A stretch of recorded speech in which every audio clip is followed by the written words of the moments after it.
Həyat qısadır. Qısa olduğu üçün dəyərsizdir.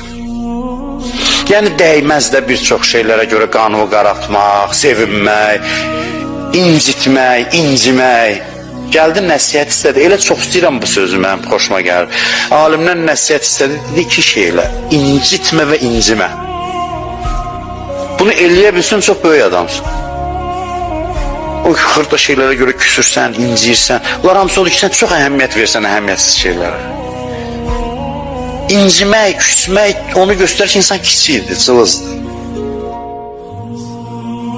Uman yerdən küsəllər filan, bəzi məqamlar o küsmək də deyil, o məsələn nəyəsə təmənna eləmək, o bəzi məqamlarda olar. Amma ki, incimə və incitmə, bu cür yaşamaq üçün gərək həyatın əbədiliyini görəsən və buradakı həyatın müvəqqətiliyini. Müvəqqəti şeylər üçün adamları incitmək olmaz. Bir dənə, belə bütün dünyanın hamısı bir insanın ürəyinə yox, atılan dırnağına.